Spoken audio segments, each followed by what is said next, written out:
It's just unbelievable and amazing to see them tout our great U.S. military flying baby formula from Europe to back to the United States as some sort of political win for them. It's embarrassing. Their priorities are so totally out of whack with the American people. Well, she's not wrong. Rachel Campos Duffy there, Fox and Friends Weekend co-host.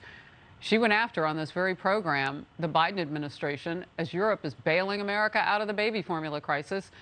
Now the Wall Street Journal reports the FDA is putting the brakes on that.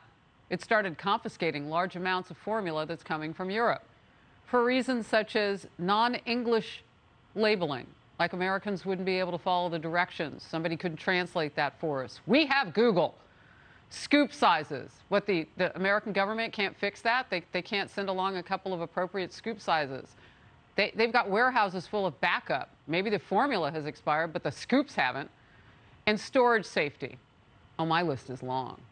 The Journal argues, quote, if the FDA refuses to leave baby formula to the market and American parents' own judgment, it could help directly by providing English language instructions, converting to American-sized scoops, and explaining European health and safety standards.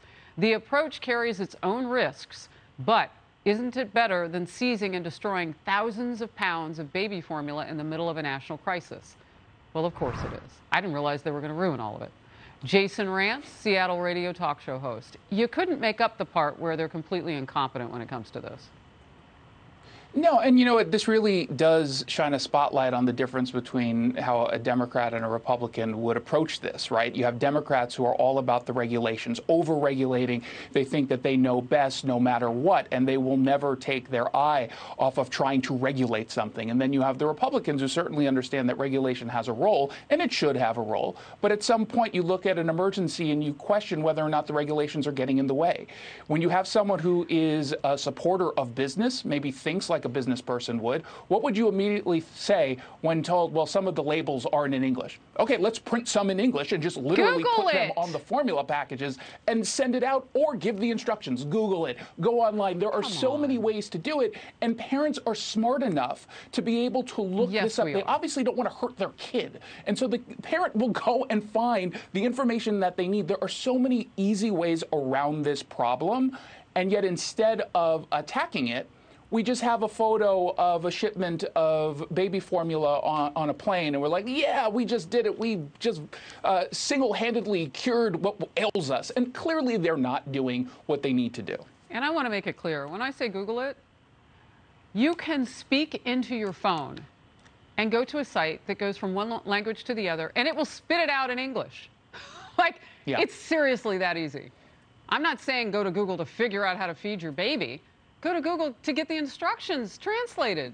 Twitter does it if you push the translate button. Anyway, an NBC News opinion piece calls out Biden's misguided approach that means worried parents will continue to see empty store shelves for weeks to come. Quote, this crisis did not need to happen.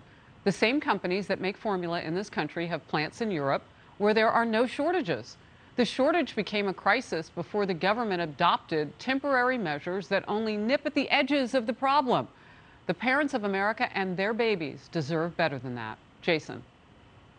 Yeah, that's 100% correct. I mean, look, I am all about protecting American companies who are putting out products like these, but you have to ensure that you are not allowing for just one company to basically own the market or have a huge share of the market, because then you're just asking for trouble. This is not a particular industry that has a whole bunch of competition, and in this case, at least opening it up to foreign markets to put products here in reasonable and safe ways makes sense. But we've got such a high tariff on the imports, in addition to some of the FDA rules that really aren't about safety per se. They're just about some of the labeling instructions. But the point is, yeah, you've got some of these companies that are already doing business overseas. It seems pretty obvious to me that you can safely bring them here. Yeah, I just don't get how the White House got so political on this issue. This is a non-political issue, feeding your children.